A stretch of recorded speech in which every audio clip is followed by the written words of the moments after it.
Hello, everyone, and inside today's episode of Locked On Canadiens, we're going to recap the loss to the Ottawa Senators and talk about what the Canadiens can do to rebound against the Anaheim Ducks on Thursday night. And then, of course, because World Juniors are right around the corner, we have a little bit more World Juniors discussion pertaining to one Juraj Slafkovsky. All that and more inside today's show. Locked On Canadiens, your daily podcast on the Montreal Canadiens. Part of the Locked On Podcast Network, your team every day.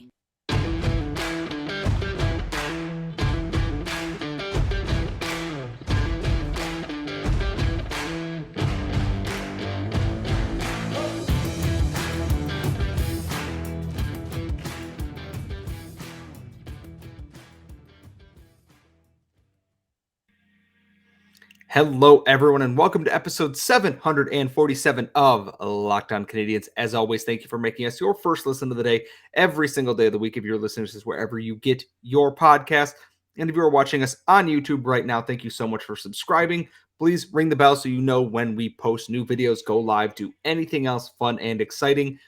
I am one of your hosts. I am Scott Matla, of course, and I'm joined, as always, by the active stick, Laura Saba, and it was a doubleheader game night for myself.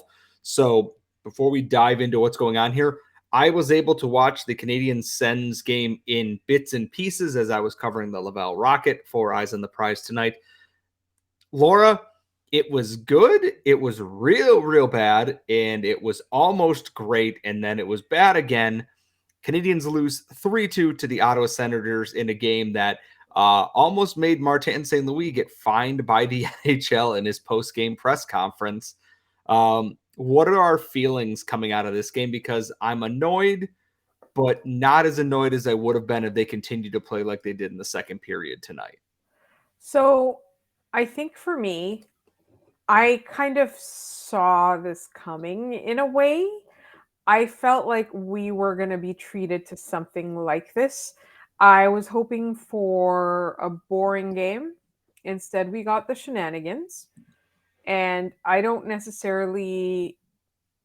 think it was better than I thought it would be. I thought it would be a circus. I thought it would be completely devolved. And it wasn't. But at the same time, the officiating did kind of make the story. It was the story. And I didn't love that. Yeah, and you know what? Fine. We're going to get this part out of the way early on because I don't want to spend too much time talking about officiating, but not good. It was fine. And then it was just very not good based on what I saw from replays on Twitter, because obviously the Rocket game was coming down to the end there and I had to shift my focus. The Kirby Dach extra 2 minutes for criticizing the officials for a very weak call, in my opinion, is just officials not being able to handle criticism of anything. And I've seen far more egregious things in games, some that have been called, some that have not.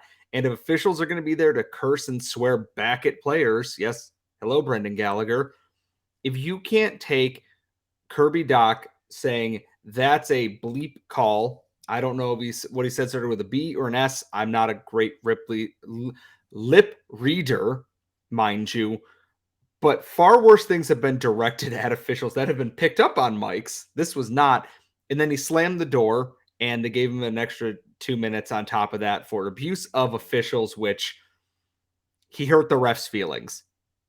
And that's exactly what he did. I think he did earlier after the earlier call where he was called for, I believe it was slashing, which if that was the standard for slashing across the NHL, fine. It's not, which is the issue. And it kind of turned the game there. In the second period, the Ottawa Senators took advantage of the Canadiens' so-so penalty kill with their very strong power play. We said this in our preview episode, to stay out of the box in this game. And they did not do that, and that's a problem. The officials were not great, but the Canadiens have to know that this was not the way to success. And that's what I think makes this the most frustrating thing overall, is that they kind of shot themselves in the foot and then had to dig themselves out of that hole, which is not what you need to do in games like this at all. And that's the thing. But I do also have to say that Cam Talbot was amazing. He played really well. I mean, you're not agreeing with me.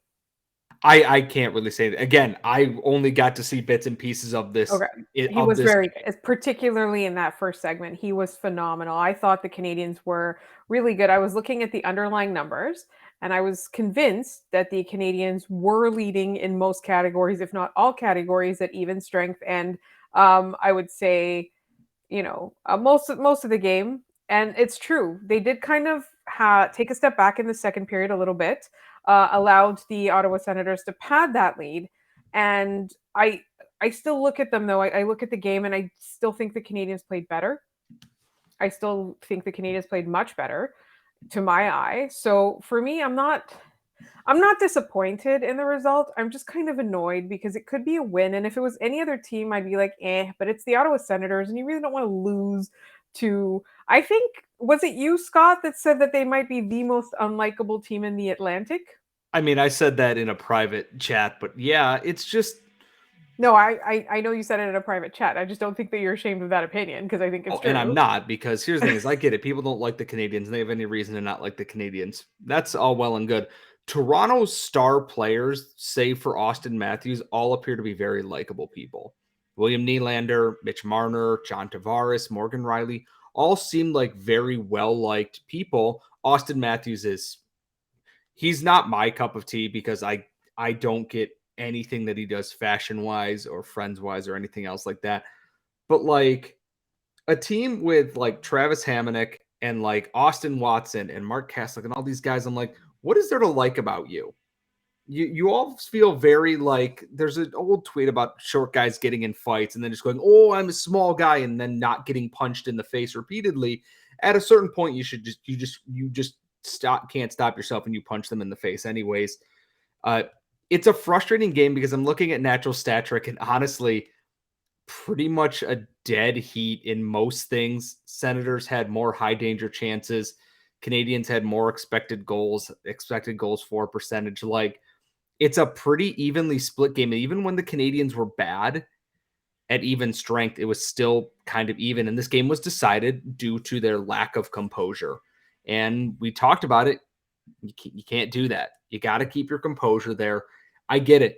You don't like this team, and they sure as hell don't like you. No one knows why, but you don't. So just move on from this. And I am very interested to see what happens in tomorrow night's game against the Anaheim Ducks, because Martin St. Louis got a teeny bit mad at the officials. And by that, I mean he wouldn't blame the officials, but he came damn close to doing so. And speaking of the Ducks, the Canadians do play them on Thursday night at the Bell Center. It's going to be interesting because the Ducks are not very good, but the Canadians are on a back-to-back. We're going to talk about what they need to do to win and all that coming up next. But first, today's show is brought to you by our friends at betonline.net. As always, if you are looking for a one-stop shop for all of your betting needs, NHL is in full swing. MLB offseason heating up and insane. That Carlos Correa contract, absolutely nuts. The NBA is in full swing. NCAA football bowl season is here. The NFL playoffs are right around the corner. So you need to check out betonline.net. They have everything you need in one spot. Scores, injury reports, news, lines, odds, everything you need in one spot. You can check it out on your computer or use your mobile device to log in and check out all the action. And that is betonline.net. And remember, BetOnline, it's where the game starts. We are back here at Locked On Canadiens, and we are going from one game against a team that has created a very heated rivalry to, I think, the team in the NHL with potentially the least amount of rivalry, least amount of bad blood. I don't know. The Anaheim Ducks. And boy, are the Anaheim Ducks not good. They are very, very not good. And I know, because I tweeted this earlier, it's going to be wild when the Montreal Canadiens somehow lose to this team. And I do not know how to explain that feeling. My understanding is that they have been shut out for 3 games in a row. That's ripe for them shutting the Montreal Canadiens out and like winning like 7-1 or 7-0 or whatever. Shutting out. I've forgotten the definition of a shutout. I just, our friend JD at Locked On Ducks is in despair. It is a significant shutout streak. It is a significant losing streak. And it just feels like this is the kind of team that the Montreal Canadiens are going to play down to and lose. Now, I think this is a good test for Martin St. Louis because if he is who we believe he is, the Canadiens need to beat up on this team. Otherwise, it's going to be extremely unconvincing.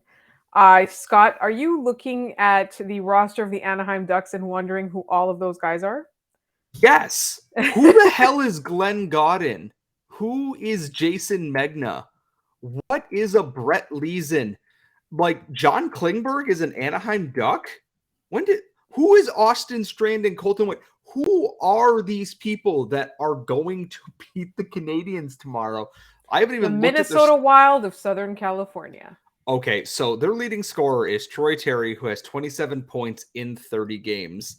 I haven't looked at what Nick Suzuki's point totals are for the season yet. I don't know if it includes tonight, but it does not. So Nick Suzuki has 30 points in less games.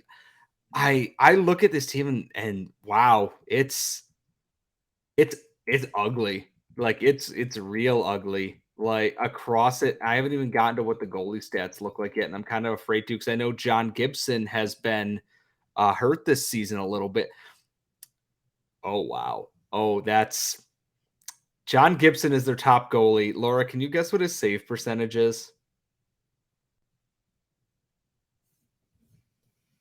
Okay, I'm making a face for those of you who are listening and not on the YouTube. I'm going to go ahead and say it is 829. Oh, well, one, you're way meaner than I am. You are right about it starting with an 8. He is their top goalie, and he has an 896 save percentage in 22 games played. Anthony Stolarz has an 889 and 13, and Lucas Dostal in 2 games has an 849. This has all the markings of a get-right game for the Montreal Canadiens, and it should because the Ducks are not very good. Use this to figure out how you can get some of these other guys going in the lineup. This should be a game that Yoel Armia should have a big night against because he's better than the Ducks bottom 6. He's not playing great, but he is better than them. And I thought he had a little snake bitten. I don't know. You said you didn't watch all of tonight, but there was a bunch of almost Yoel Armia. He's got the yips real bad. And I do feel bad because at the end of the Calgary game in overtime, he almost scored there. He almost scored twice tonight.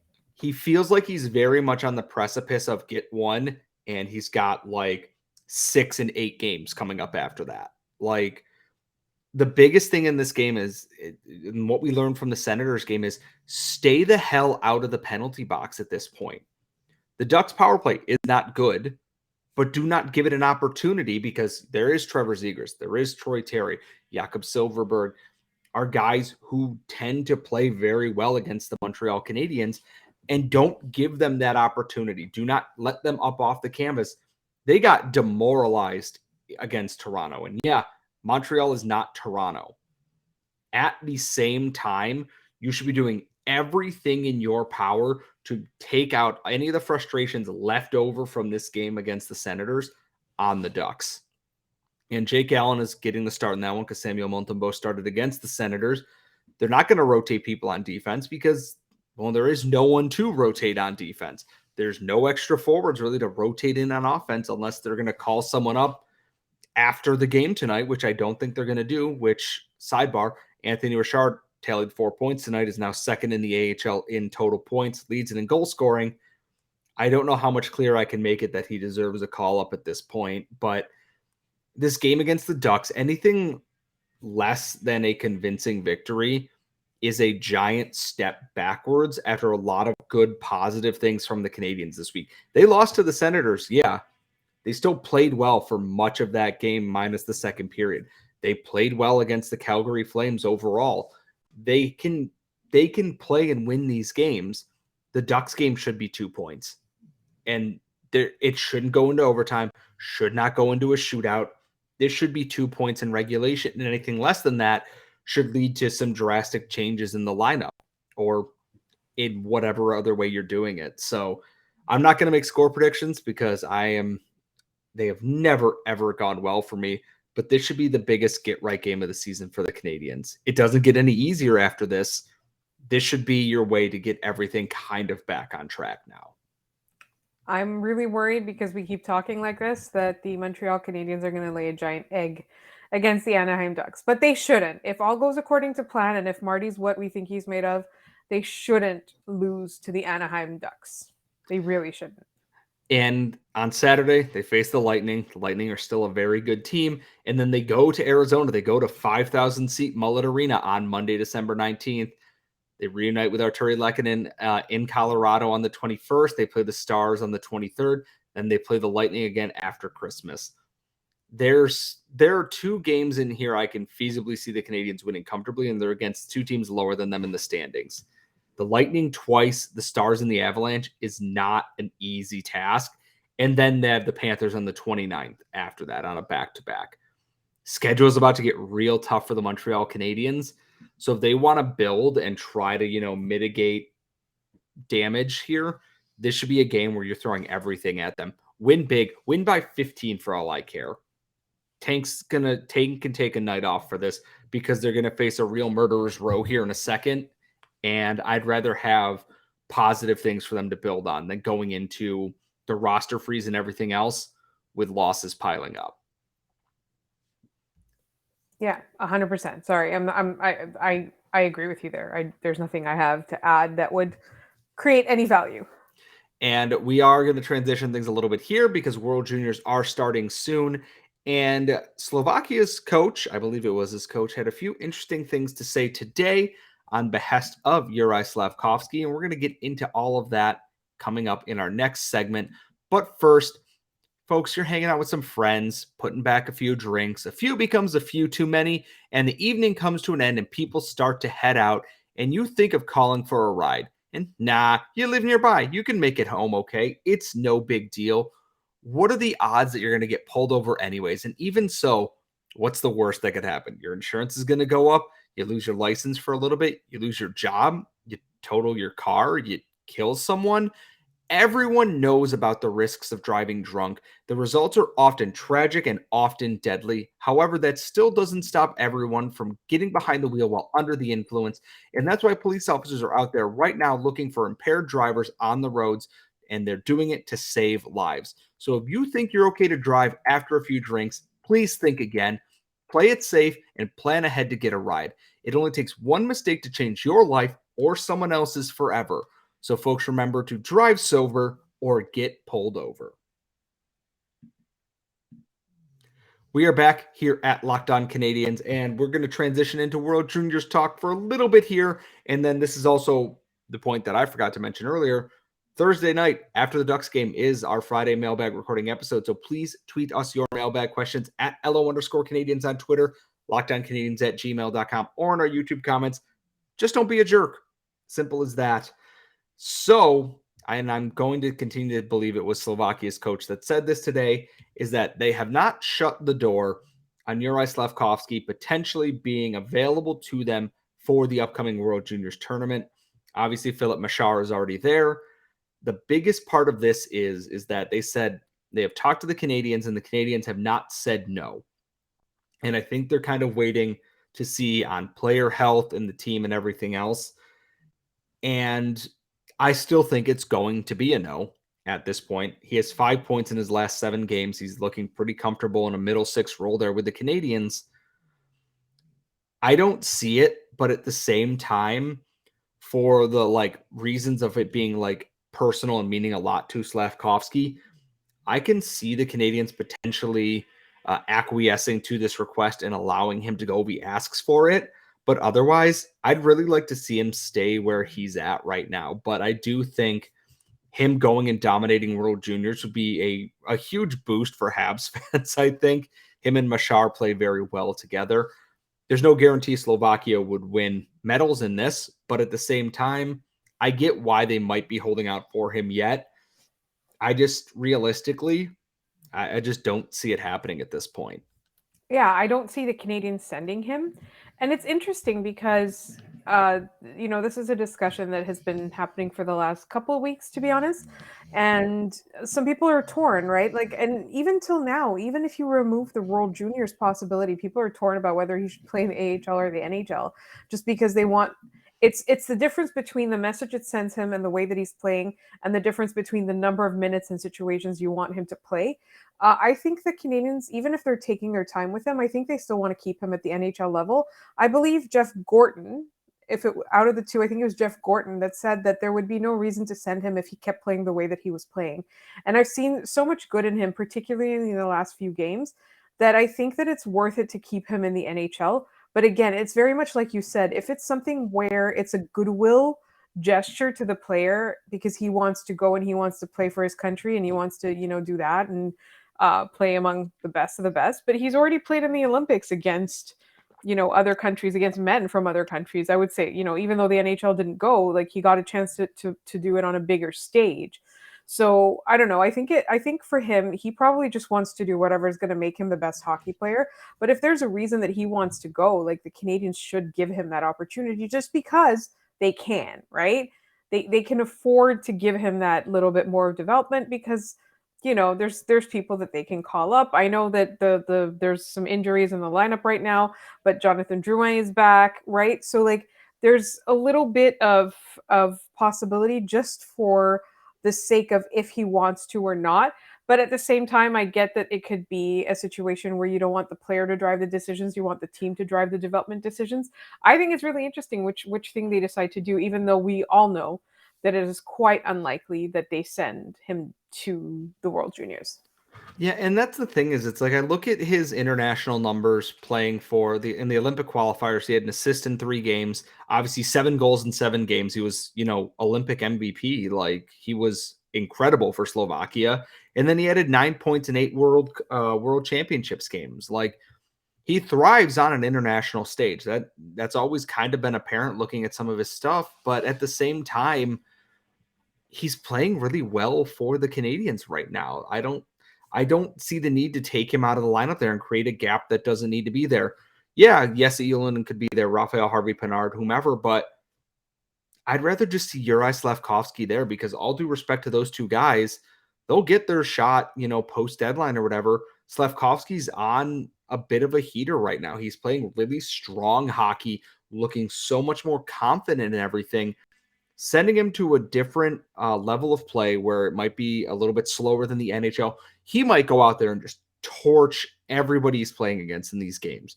And I mean, light them up. He's physically bigger than most people at this tournament, if not everyone. But then he's got to go back to the NHL. And then there's going to be that weird adjustment from World Junior speed to NHL speed, which is like going from playing on rookie in NHL to playing on All-Star. If you're not prepared, it could stunt some of that progress that he's made. And I think that's the biggest thing. His work with Adam Nicholas is clearly paying off. Keep that going at the NHL level. If they send him to World Juniors, cool. I'm going to watch. It's going to be a lot of fun because it's World Juniors. It's one of my favorite parts of the winter is getting to, sit down and used to get up at butt o'clock to watch them, but they're in a decent time zone this year, a decent American time zone this year. I'm not meaning to slander our European friends. Sorry, Patrick. I swear it's nothing personal. But I would be thrilled to watch him there. I'm going to be watching for Philip Machar anyways. But just looking at if he was struggling right now or being unable to get off that fourth line, I'd say send him. But he's not. He's in the top 6 and he's thriving right now. Or relatively speaking anyways. I don't see a reason for him to go, but I'm not going to be upset if they do it. Unless he comes back and he's terrible. Then, with the benefit of hindsight, I will be very mad at them because I have a podcast and they don't. So, or he gets injured. If they send why? him, No. Why would you? Why would you say that part out loud? Sorry, Scott. The Reaper is appearing now over the Canadiens' locker room as we speak because of this. Because no nice things are allowed for the Montreal Canadiens and their fans. Laura, do you have any parting thoughts before we wrap up the show today? Yeah. What does taking a penalty have to do with being a first-round pick? Nothing, because apparently no first-round pick or first overall pick has ever taken a penalty. Connor McDavid famously never taken a penalty in his entire life. I mean, I suppose I would ask the Senators, but it would require them to have a first overall pick or a pick anyone cared about. But, yeah. That's our show for today. We're going to get a little bit of shade in there at the end, even though it is 10:30 at night here in Buffalo, New York. As I said earlier off the top of this segment, please tweet us your mailbag questions at LO_Canadiens. We are going live right after the Ducks game is over with, so we will have all your questions. We will have that recap. We do have a bonus episode coming for this weekend. Just schedule's got a little bit hectic this week with everything else going on. This is going to do it for us. As always, you can follow us on Twitter at LO_Canadiens. Follow Laura at The Active Stick. Follow myself at Scott Matla. Please make sure to subscribe wherever you get your daily podcasts or on YouTube. Thank you so much for listening, everybody, and we will see you all next time.